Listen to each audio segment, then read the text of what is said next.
News देख रहे हैं आप। मैं हूं आपके साथ राखी और इस वक्त आपको बता दें कि संघ प्रमुख का मंत्र है हम दो हमारे तीन। मोहन भागवत जब कुछ कहते हैं तो उसका एक संदेश बहुत अलग होता है। उसको कौन किस मायने में लेता है ये समझने की जरूरत है। दरअसल देश की राजधानी दिल्ली में राष्ट्रीय स्वयंसेवक संघ यानी आरएसएस ने अपने 100 वर्ष पूरे होने पर कार्यक्रम किया, जिसके आखिरी दिन संघ प्रमुख मोहन भागवत ने मीडिया के सवालों का जवाब दिया। इस दौरान उन्होंने जनसंख्या नीति पर भी बात की। जनसंख्या नीति पर आरएसएस प्रमुख मोहन भागवत ने कहा कि हम दो और हमारे तीन की नीति होनी चाहिए। संघ प्रमुख मोहन भागवत ने कहा, दुनिया में सब शास्त्र कहते हैं कि जन्म दर 3 से कम हो, जिनका होता है वो धीरे धीरे लुप्त हो जाते हैं। डॉक्टर भी बताते हैं कि विवाह में बहुत देर ना करने और 3 संतान करने से माता पिता और संतानों का स्वास्थ्य अच्छा रहता है और इससे बच्चे आपस में ईगो मैनेजमेंट सीख लेते हैं, झगड़े नहीं होते। संघ प्रमुख ने आगे कहा कि देश का एवरेज 2.1 है, ये गणित में होता है, लेकिन मनुष्यों में 2.1 का मतलब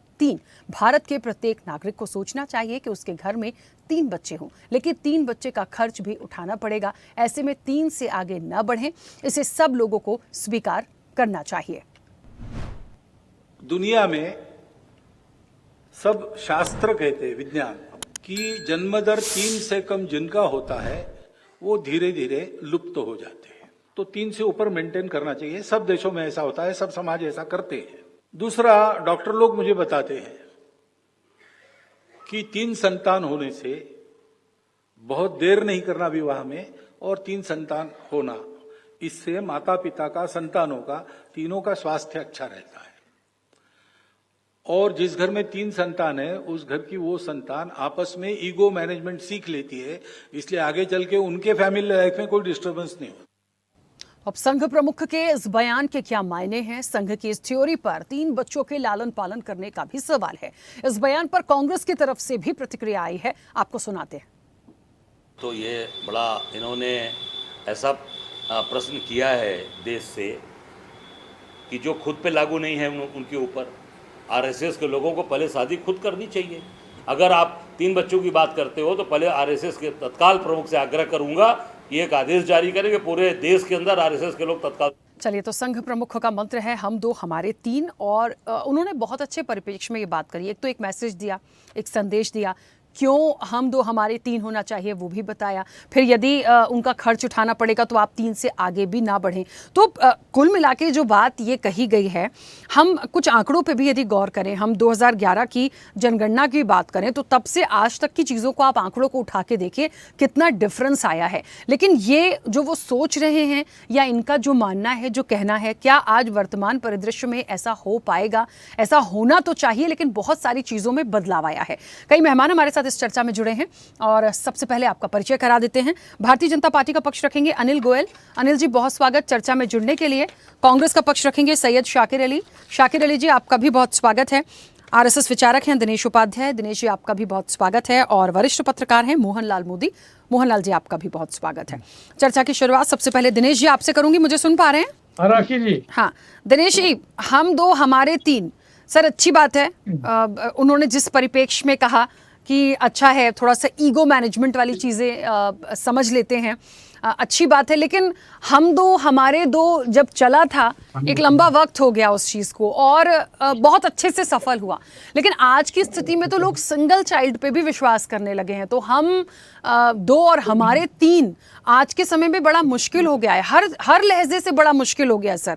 उसे कर पाना भी बड़ा टफ टास्क हो गया है, बहुत खुल के यदि बात करूं। दूसरी चीज़, पढ़ाई का खर्च देख लीजिए, उन जिम्मेदारियों को देख लीजिए। तो हम दो हमारे दो तो सफल हुआ, उस पर सवाल नहीं था, लेकिन आज हम दो हमारे तीन पर सवाल ज़रूर आ रहा है। तो मैं थोड़ा सा समझना चाहती हूँ।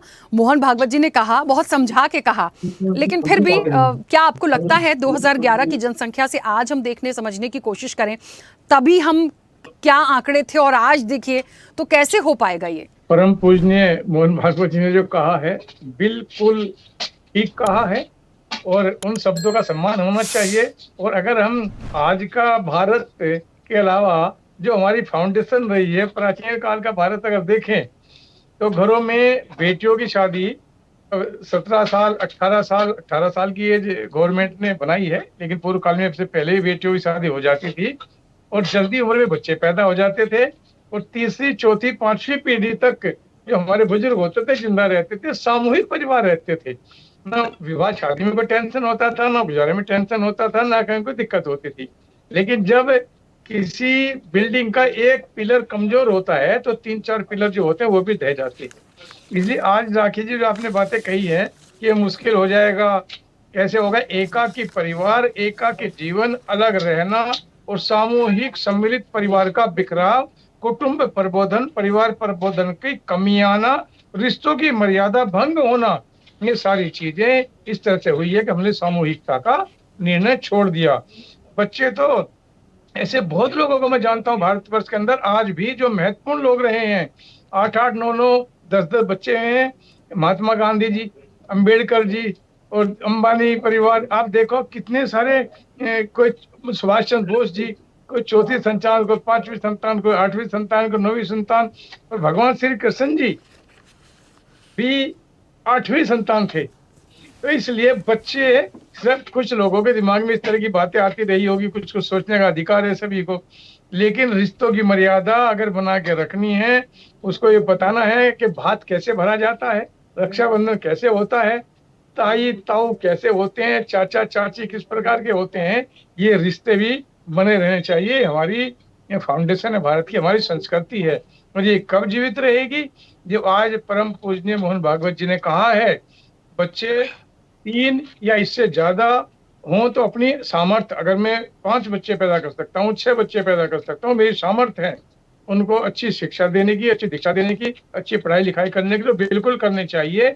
और अगर मैं थोड़ा कम है गुजारा तो कम से कम 3 बच्चे जरूर करूं और उनको अच्छी शिक्षा दीक्षा जितने भी अपनी सामर्थ्य है देनी चाहिए, लेकिन उससे रिश्तों की मर्यादा भी जीवित रहेगी। आज मेरे बड़े भाई अनिल गोयल जी भी है, मैं इनको अच्छी तरह जानता हूँ, बड़ा लंबा चौड़ा परिवार है। साकिर जी हैं, इनका भी बड़ा लंबा चौड़ा परिवार होगा, मेरे हिसाब से 5-7 भाई होंगे, हम लोग भी 4-5 भाई हैं। मेरे जो ताऊ जी थे उनको 12 बेटे हुए, 55 पोते पोती हैं, और मेरठ में रहते हैं सभी। हर साल जो है 12, मेरे जो ताऊ जी हैं बारू सिंह जी, वो तहसीलदार थे, तो 12 बेटे हुए लगातार। दिनेश जी, लेकिन आपका समय और आपने बहुत सारे जो एग्जाम्पल दिए उस युग में और आज के युग में बहुत अंतर है, बहुत चीजों में बदलाव हुआ है। मैं बात को क्रॉस नहीं कर रही हूँ। देखिए, जो अच्छी शिक्षा दे सकता है, जो इतना कैपेबल है, हम वर्तमान स्थिति को समझ के बच्चों की बात कर रहे हैं। मैं ये नहीं कह रही कि क्यों 3 बच्चे होंगे या क्यों 5 बच्चे होंगे, मैं तो सिर्फ ये कह रही हूँ कि हमारे देश में एक समय के बाद जब जनसंख्या नीति की बात हुई तो हम दो हमारे दो की बात चली, बहुत अच्छे से सफल हुई, बहुत अच्छे से चीजें चली। लेकिन आज यदि हम दो हमारे 3 की बात होने लगी है तो हम उसको कैसे कर पाएंगे? उसके पीछे बहुत सारे फैक्टर है, सिर्फ एक फैक्टर नहीं है सर। एक बच्चा जब होता है, उसको इतने छोटे से जब वो आता है और उसको कहाँ तक आप उसको कहाँ सेटल्ड करेंगे, बहुत कड़ी मेहनत है उसके पीछे, बहुत कड़ी मेहनत है। तो इस परिप्रेक्ष्य में चर्चा एक लाइन राखी जी, एक लाइन और महत्वपूर्ण है। हाँ बोलिए। आज जो लोग सक्षम हैं, बड़े लोग हैं, आर्थिक संपन्न हैं, उनके घर में भी या तो औलाद है नहीं, या एक पैदा करते हैं या गोद लेते हैं। उस परंपरा से बाहर निकलना चाहिए हम लोगों को। और जो आर्थिक संपन्न लोग हैं उनको चाहिए कि जो लोग जिसके घर में 3-4 बच्चे हैं, अच्छी शिक्षा दीक्षा नहीं दे सकते, संपन्न लोगों को उनकी शिक्षा का निःशुल्क इंतजाम करना चाहिए। ये भी धर्म है राष्ट्र का। मेरे पास जो धन है वो मैं एक होता है दुरुपयोग, एक होता है उपयोग, एक होता है सदुपयोग। परमपिता परमेश्वर राष्ट्र की पवित्र भूमि के अंदर रहने वाले प्रत्येक आर्थिक संपन्न व्यक्ति को धन की अपनी जो उसका सद्भाव है उसका किस तरह से हमें यूज करना चाहिए, हमें वो संज्ञान में आना चाहिए। उपयोग, दुरुपयोग या सदुपयोग। सदुपयोग होता है गरीब लड़कियों की शादी की जाए, ठीक है, जो गरीब बच्चे हैं उनको नहीं पढ़ा ले सकते उनको शिक्षा दी जाए, दिनेश जी, मैं रोकूंगी सर, 3 मेहमान हमारे और हैं, अभी जल्दी जल्दी से उनकी भी प्रतिक्रिया आ जाए, फिर वापस आती हूँ। इस विषय पे इतना बोलना था। हाँ, मैं इसीलिए कह रही हूँ, विषय बहुत बड़ा है, लेकिन मेरे पास आज समय की क्योंकि एक सीमा है, इस समय की चर्चा में। बिल्कुल। अनिल जी, मेरी आवाज पहुंच रही है? म्यूट किया आपने, अनम्यूट करिए। अनिल जी मुझे सुन पा रहे हैं? म्यूट किया है सर, अनम्यूट करिए प्लीज। अनिल जी, आवाज नहीं आ रही आपकी। चलिए हम दोबारा कनेक्ट करने की कोशिश करते हैं। शाकिर जी, मुझे सुन पा रहे हैं? बिल्कुल, आपकी आवाज आ रही है, दिनेश साहब की भी आ रही थी। चलिए शाकिर जी, दिनेश जी को आपने सुना, मोहन भागवत को भी आपने सुना, और मेरा तो एक ही सवाल है, क्या कहेंगे हम दो हमारे 3? देखिए, आयु के आधार पे मैं बड़ा सम्मान करता हूँ मोहन भागवत साहब का। और जहां तक सवाल है नीतियों का, तो देश के ऊपर हो सकता है ये बोलने की कोशिश कर रहे हो, लेकिन देश का तिरंगा से तो प्यार था नहीं। इस विषय पे ना जाते हुए मैं इस विषय पे आऊं। बच्चों के पैदा करने की जो बात इन्होंने की, जो ईश्वर की देन जिसे कहा जाता है, पहले तो बहुत बुरा लगता था इन लोगों को, लेकिन शायद उन्हें अपने संघ के लोगों के लिए ये उन्होंने कहा हो। क्योंकि संघ में जो लोग शादी नहीं करते हैं, प्रचारक हो जाते हैं, पता नहीं क्यों त्याग करते हैं, मुझे नहीं पता। अंग्रेजों के साथ मिल गए थे, उनके साथ मुखबिरी कर रहे थे। इस त्याग का अर्थ मुझे आज तक समझ में नहीं आया। लेकिन शायद उन्हें अब लगा होगा कि संघ विलुप्त होती जा रही है, संघ को ना सरकार सुन रही है ना जनता सुन रही है, तो शायद उनको लगा कि अब उस उम्र में आके बच्चे पैदा किए जाए, वो भी 3-3 का टारगेट संघ के लिए बड़ा बड़ा बड़ा बहुत बड़ा टारगेट हो जाएगा। रहा सवाल देश की स्थिति के, तो देश के हालात अभी ऐसे हैं कि इतनी महंगाई में 1-2 बच्चों को ही का परवरिश करना बड़ा टफ होता है। क्योंकि वैसे नहीं कि बस बच्चा पैदा कर दिया, अब तो संघ में भी परवरिश मुश्किल हो गया है। हाफ पैंट बड़ा हो गया, फुल पैंट में तब्दील हो गया है, तो वहां भी महंगाई बढ़ चुकी है। तो मैं बार बार ये कहूंगा कि इस तरह की चीजों पे देश को ना उलझाए। देश में भी एजुकेशन की जरूरत है, हेल्थ की जरूरत है, और वो गवर्नमेंट करने की कोशिश कर रही है। लेकिन इनका ये स्टेटमेंट देश पे थोपने वाला है या संघ के लिए, ये थोड़ा स्पष्ट करना जरूरी है। हालांकि दिनेश साहब बड़े इससे खुश दिख रहे हैं कि संघ की आबादी अब बढ़ने वाली है, और ईश्वर कृपा से इनके भी परिवार में काफी बड़ा परिवार है। गोयल साहब का भी इन्होंने तारीफ किया, लेकिन तो अब आपकी भी मैं तारीफ आपकी करी, तारीफ उन्होंने तो करी। तारीफ आपकी भी करी। नहीं, इन्होंने हमारी तारीफ वेग में करी, इनको आइडिया नहीं है। क्योंकि मैं एक पढ़े लिखे परिवार से आता हूँ, हमारे घर में एंटरटेनमेंट के लिए और भी चीजें हैं। तो हम लोग बड़े छोटे परिवार हैं। हमारे फादर गवर्नमेंट सर्वेंट थे, आरबीआई में थे वो, तो उनको पता था कि किस तरह बच्चों की परवरिश करनी, उन्हें कैसे आगे बढ़ाना है। वैसे ही छोड़ नहीं देना लाठी लेके विदेश से लड़ने के लिए, तो लाठी वाठी से कुछ नहीं होता है। अब ब्रेन चाहिए, आईटी चाहिए, जो राजीव जी ने इस देश को दिया है। जिस आईटी के सहारे हम लोग बैठ के एक दूसरे से बात कर पा रहे हैं, देश को डेवलप कर पा रहे हैं। तो अब इन चीजों की महत्ता नहीं रह गई है। सोच समझ के देश की आबादी को बढ़ाना घटाना, ये तो अपने स्थिति के ऊपर है। आप कितने सामर्थ्यवान हैं, आप कितने बच्चों को कैसी परवरिश दे सकते हैं, ये इंपॉर्टेंट है। बिल्कुल, ठीक कभी है। आप कहते हैं ये मुल्लों के की चीज है, वो बच्चे पैदा करते रहते हैं, कुदरत के ईश्वर की अब आपको भी ईश्वर याद आने लगे, खुदा याद आने लगे। चलिए किसी बहाने रास्ते पे आइए, ट्रैक पे आइए, तो देश अच्छे से चलने लगेगा। चलिए वापस आऊंगी। मोहनलाल जी, मुझे ऐसा लगता है, देखिए, एक वरिष्ठ पत्रकार हैं आप, इस तरह के विषयों पर जब कोई मंथन होता है या कोई एक मैसेज देने का प्रयास होता है, समझना चाहिए कि उसको किस तरह से उसको रखा जा रहा है या उसके पीछे के मायने क्या हैं। मोहन भागवत जी ने बहुत सारी चीज़ों को स्पष्ट किया कि क्यों हम दो और हमारे तीन होना चाहिए। लेकिन वर्तमान स्थिति जो है, वर्तमान जो जनसंख्या है, हम 2011 से भी चीज़ों को लेकर यदि आज तक समझे, क्या ये आज के समय पे इतना ज़्यादा सफल हो सकता है? सुझाव देना उनका काम है, लेकिन लोग भी जिस हिसाब से जागरूक हुए हैं, जिस हिसाब से पढ़ रहे हैं, और आज की वर्तमान परिस्थिति को देखते हुए आपको लगता है कि इस दिशा में लोग बढ़ेंगे? राखी जी, इसमें सबसे पहले समझना ये होगा कि किस परिप्रेक्ष्य में कहा गया है। हम देख रहे हैं कि भारत के कुछ राज्यों में डेमोग्राफी चेंज हो रही है, और जहाँ जहाँ चेंज हो रही है वहाँ दंगे, आगजनी, तोड़फोड़, हत्याएं और ये सब चीज़ें बढ़ रही हैं। और ये बढ़ने का मतलब ये है कि वहाँ हिंदू नेगेटिव जा रहा है, जनसंख्या के लिहाज से पीछे जा रहा है। और जहाँ जहाँ हिंदू कम था वहाँ विभाजन भी हुए। आप देखिए, मोहम्मद अली जिन्ना ने वही हिस्सा क्यों मांगा पाकिस्तान के रूप में जहाँ हिंदू कम थे, क्योंकि उसे मालूम था सहज भाव से तोड़ा जा सकता है इस हिस्से को। तो वहाँ हिंदू नहीं थे तो वो हिस्सा आसानी से टूट गया। अब स्थिति ये बनती है कि हिंदू का महत्व क्या है भारत में या फिर धर्मनिरपेक्षता में, क्योंकि हमारी जो आत्मा है इस देश की वो है धर्मनिरपेक्षता और लोकतंत्र हमारा। तो बात यहाँ आती है कि जब हिंदू होता है तब ही हम सेकुलरिज्म की कल्पना कर सकते हैं, क्योंकि हिंदू एकमात्र ऐसा धर्म है जिसका व्यक्ति आपको दरगाह पे भी मिलेगा, आपको चर्च में भी मिलेगा, वो गुरुद्वारे में भी जाएगा, वो बौद्ध मठ में भी जाएगा। यही कारण है कि इस देश में संघ प्रमुख ने भी ये बात कई बार कही है कि सेकुलरिज्म इसलिए है यहाँ क्योंकि यहाँ हिंदू बाहुल्यता है। अब बात आती कि हिंदू ना होने से क्या होता है।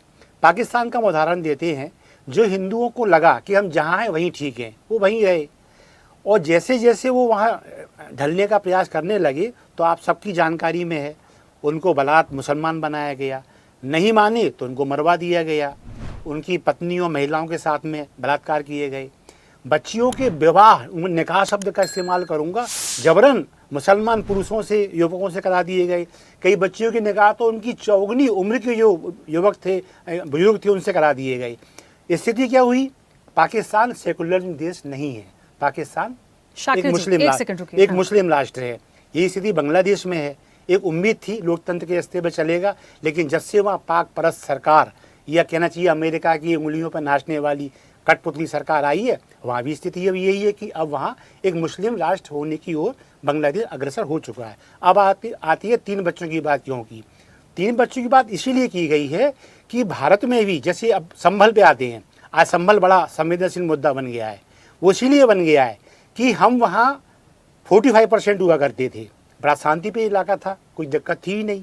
हरिहर मंदिर है, सबके द्वारा पूजा जा रहा था। लेकिन पता नहीं क्या सनक छूटी, ये शकीरुर रहमान साहब हैं, पूजा पाठ बंद करा दिया। स्थिति क्या बनी आज कि वहाँ अब वजू करते हैं मुस्लिम भाई। वजू का मतलब है पूजा पाठ से उनकी जो इबादत गाह है वहाँ नमाज अदा करने से पहले हाथ पैर धोना, कुल्ला करना। देखिए जहाँ हरिहर का मंदिर है, हरि मतलब विष्णु जी, हर मतलब महादेव, वहाँ वजू हो रहा है अब। तो स्थिति ये बनी कि अब हम कितने रह गए हैं वहाँ, 15%। और 15% का ये प्रत्यक्ष प्रमाण है, आए दिन दंगे, आए दिन आगजनी, आए दिन तोड़फोड़, आए दिन हत्याएं। तो 3 हों, ये इसलिए कहा गया है कि ये हिंदू ही था, ये मैं दावे से कहता हूँ जिम्मेदारी से, हिंदू ही था जो हम दो हमारे दो पे चल रहा था। बल्कि आप स्वयं जानती राखी जी, हम दो हमारे एक पर भी हैं कई लोग। लेकिन अब बात आती है कि 3, जैसे किसी ने कहा कि उनको मेंटेन कैसे करेंगे। सीधी बात है, हमें लगता है हमारे 2 होना चाहिए। तो कई बार हमारे यहाँ अनचाहा गर्भ आ जाता है, तो डॉक्टर बोलता है भाई अब आ तो गया है और स्थिति ऐसी है, गर्भपात नहीं हो सकता, अब तो जन्म देना पड़ेगा। तो ऐसे में जब तीसरा आता है तो माता पिता उसको एडजस्ट करते हैं। मतलब ये अपवाद स्वरूप है, कुछ लोग उसको अनाथालय में भेज देते हैं, या वो अलग विषय है वो। लेकिन 99.9% उस बच्चों को एडजस्ट किया जाता है, उसकी शिक्षा दीक्षा होती है और वो संपूर्णता को प्राप्त होता है। तो मैं इसी रूप में ले रहा हूँ कि डेमोग्राफी जो बदल रही है ये चिंता का विषय है, और हर हिंदुस्तानी एक भारतीय को ये सोचना चाहिए डेमोग्राफी बनी रहे। इसके लिए 2 हम 2 हमारे एक नहीं, हम 2 हमारे 2 नहीं, हम 2 हमारे न्यूनतम 3, ये उत्तम विचार है भागवत जी का। ठीक है, चलिए वापस आऊंगे। अनिल जी मुझे सुन पा रहे हैं? अनिल जी, अनिल जी के लिए कुछ बचा नहीं है वैसे। राखी जी भाजपा का काम प्रवक्ता अनिल जी, जनसंख्या नीति पर एक बार फिर से बातचीत हुई है। आपकी आवाज आ रही है मुझे? हाँ, मैं सुन पा रही हूँ सर। जनसंख्या नीति पर एक बार फिर से बातचीत आई। मोहन भागवत का जो मंत्र है उसे किस तरीके से आप लेते हैं? मेरे पास तो सर आज एक ही सवाल है, हम 2 हमारे 3 के मायने क्या? हेलो अनिल जी सुन पा रहे हैं? हेलो, मेरी आवाज नहीं पहुंच रही है सर आप तक? हाँ बिल्कुल आवाज आ रही है सर बहुत आपकी देर में आवाज पहुंच आ रही रही है। है, 100% मैं आ रही एक है। लाइन में सवाल खत्म करती हूँ। मोहन भागवत जी ने जो मंत्र दिया, हम 2 हमारे 3, हम 2 हमारे 3, उसके क्या आ रही मायने? आवाज आ रही है राखी जी? सर राखी जी मेरी आवाज आ रही है आपको? सर मैं सुन पा रही हूँ, प्लीज बोलिए। हाँ राखी जी बोले, मैं मुझे क्या बोलना विषय बताओ ना, मैं बोलता हूँ। सर क्या हो भाई, गया 3 आपको? बच्चों का मामला है। सर यदि देख- मैंने और कुछ पूछा तो मैं मेरा प्रश्न ना भूल जाऊं। मैं इतनी बार उस चीज को रिपीट कर रही हूँ। मैं आपसे कह रही हूँ मोहन भागवत जी ने जो मंत्र दिया, हम 2 हमारे 3, सर मैं हम 2 हमारे 2 पे ही आ जाऊंगी थोड़ी देर बाद, क्योंकि मैं खुद ही भूल जाऊंगी पूछते पूछते। तो हम 2 हमारे 3 के क्या मायने हैं वो बता दीजिए। इन्हें टारगेट बताइए, टारगेट 3। मुझे लग रहा है कुछ प्रॉब्लम है सर, आप सुन नहीं पा रहे हैं, क्योंकि बहुत बार मैं उस चीज को बोल रही हूँ। हाँ शायद, ठीक है कोई बात नहीं, एक बार फिर से कोशिश करते हैं, अभी हमारी चर्चा जारी रहेगी। हाँ बिल्कुल, सभी समाज की आवाज आ रही है, बिल्कुल आ रही है। तो मेरे हेलो सर आप बोलिए, मैं आवाज आ सुन रही पा है, रही ये हूँ। बताओ। हाँ मैं सुन पा रही हूँ, आप बोलिए बस। राखी जी मेरा सिर्फ स्पष्ट कहना है, माननीय मोहन भागवत जी ने जो कहा है, माननीय मोहन भागवत जी ने वो सभी धर्म और सभी समाज के लिए कहा है, किसी एक व्यक्ति विशेष धर्म और समाज के लिए नहीं कहा।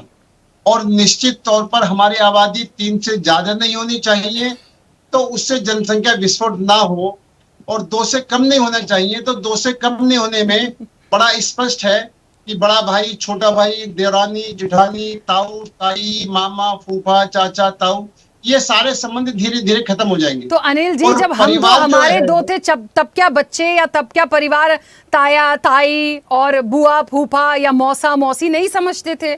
मैं इस चीज से आज उबर नहीं पा रही हूँ। मैं उसको काट नहीं कर रही हूँ, लेकिन हम 2 हमारे 2 में भी तो था ना।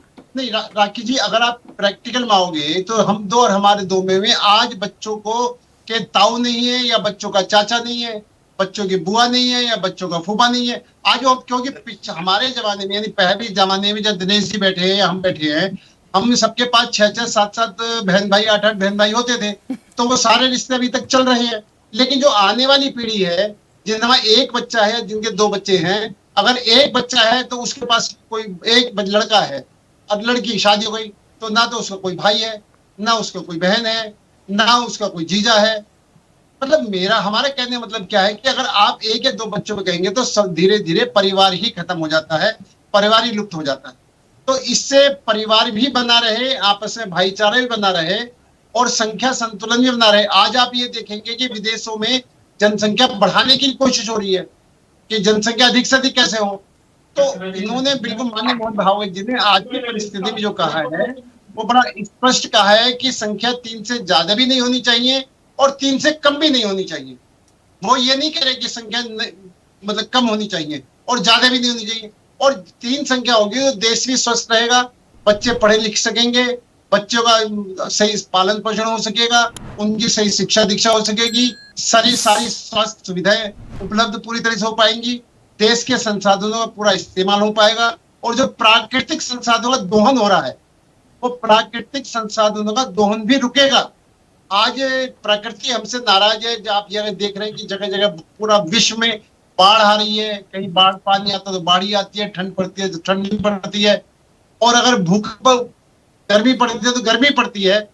तो इसलिए अपना कहने का मतलब बड़ा स्पष्ट है कि जो प्राकृतिक आपदाएं भी जो आ रही हैं वो भी जनसंख्या के नियंत्रण में ना होने की वजह से आ रही हैं। हम संसाधनों का दुरुपयोग कर रहे हैं। तो संख्या 3 से ज्यादा नहीं हो, संख्या 3 से कम नहीं हो, और वो उन्होंने बड़ा स्पष्ट सभी धर्मों के लिए, उन्होंने किसी एक विशेष धर्म के लिए नहीं कहा है, और उन्होंने बड़ा वो भी स्पष्ट कहा है कि मुसलमान भाई हमारे हैं, यानी पहले भी थे, अब भी हैं, आगे भी रहेंगे। हम कोई पहले भी उन्होंने बड़ा कहा कि इससे पहले जब अखंड भारत की बात होती है तो विभिन्न हर जगह पर राजा होते थे, आपस में युद्ध भी होते थे, लेकिन सब अखंड भारत की सोच से हम चलते थे। अखंड भारत की सोच करेंगे तो निश्चित तौर पर देश का भी लाभ मिलेगा, हम सबका भी लाभ मिलेगा।